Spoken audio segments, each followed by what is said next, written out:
Scott, it's a pleasure to welcome you. Thank you. You represent, as president, the Connected Vehicle Trade Association. The charter is very engaging, but before that I thought, along with me the audience would love to learn, how it all started. Okay.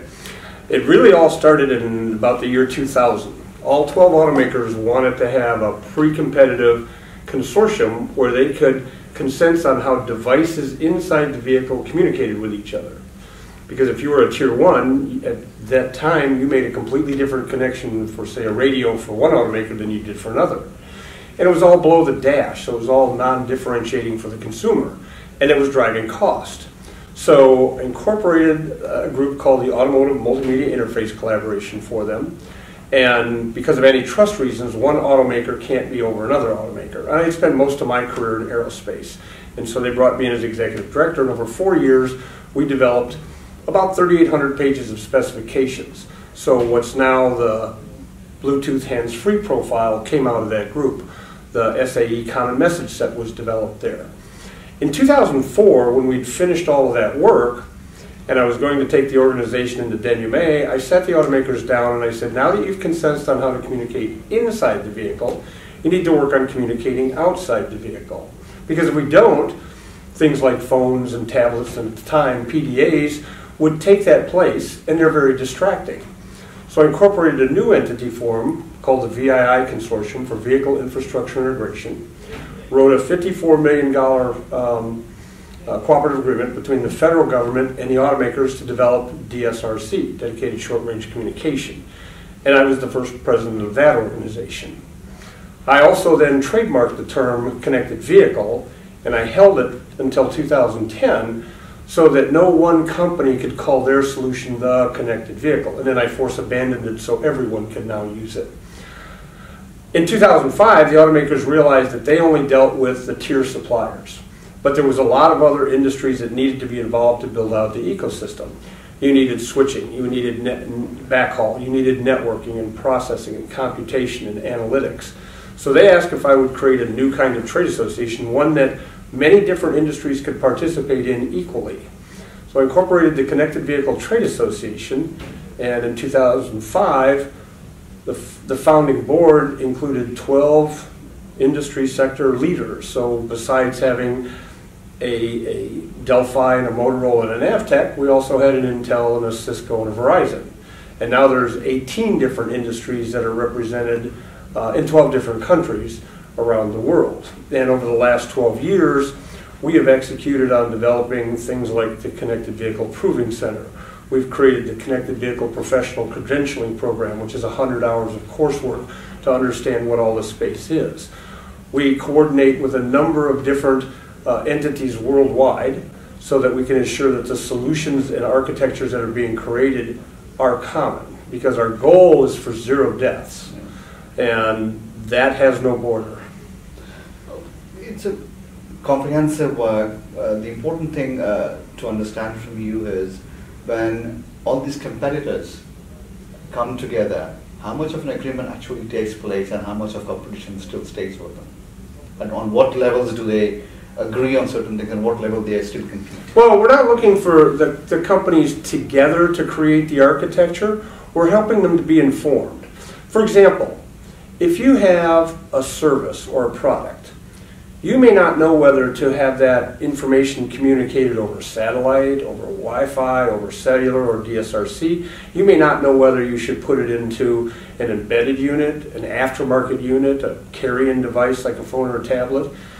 You may not even realize if it's a safety or a mobility application. So the object is to help people understand that each communication protocol has its best fit.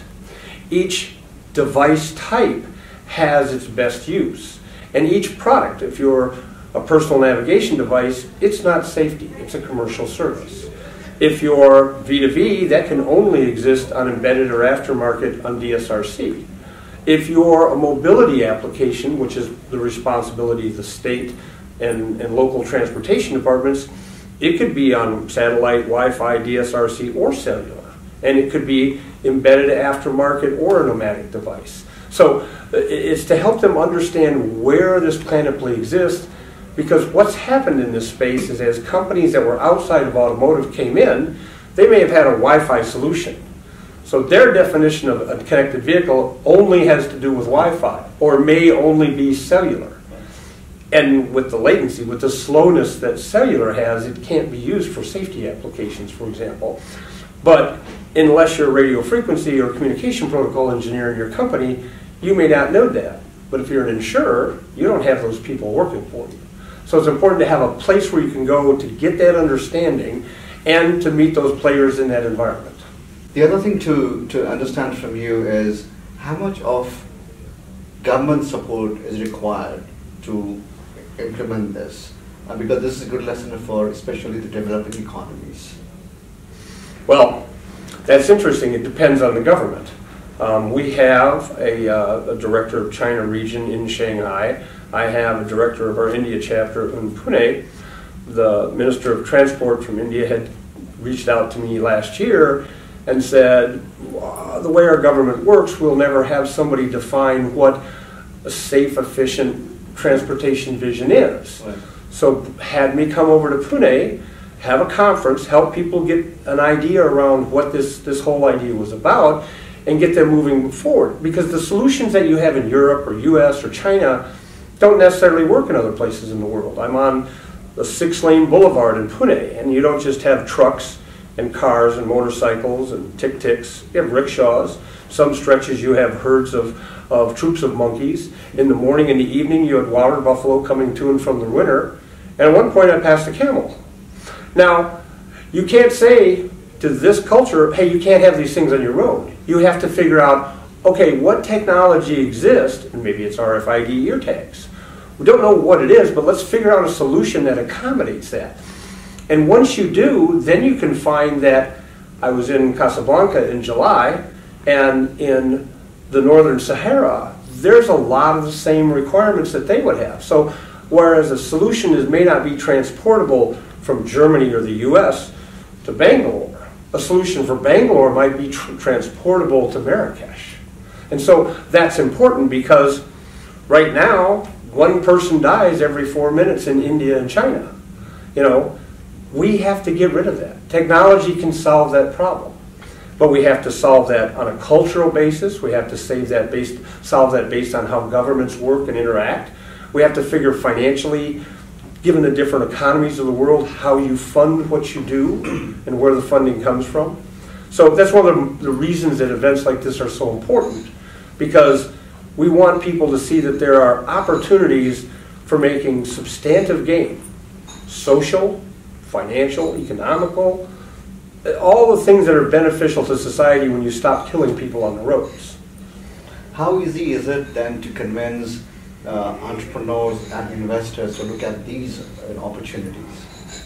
Well, entrepreneurs and entrepreneurs at universities are two different animals. Entrepreneurs at universities, and I've dealt with many of them, many of those groups, they tend to not have very good breadth in their organization. They have 3 or 4 brilliant engineers. They don't understand marketing, they don't know how to do the books, you know, they're not really sure about how to package and sell their product, and they're not really sure of the legal ramifications. So when you talk about entrepreneurial for university, it's helping them understand that, okay, you have a great idea, and it's a good solution, but unless you know how to market that and how to finance it and how to sell it, you're not going to go anywhere. And so for the university side, it's more important for them to start saying, go over to the School of Business and find somebody that you can learn from there or bring them in with you. Typical entrepreneurs, they do that. They have somebody that they know or work with or brought on board. The problem is that for most startups, they're not well funded. And so they're using their buddies and their friends and their former colleagues and people that are working, giving them 2 hours work a week, expecting to own half the company. And so that whole framework of what it is that you want to try to construct and whether or not you're a great salesperson doesn't necessarily mean you're going to be a great vice president of a global organization in terms of marketing and sales. So it's part of that helping people understand that not only do the entrepreneur have to grow, but all of the people that they bring on board have to grow or may be replaced, and for the benefit of the company. Appreciate you coming, and Thank thank you you for sharing all the valuable information. Thank you very much, sir.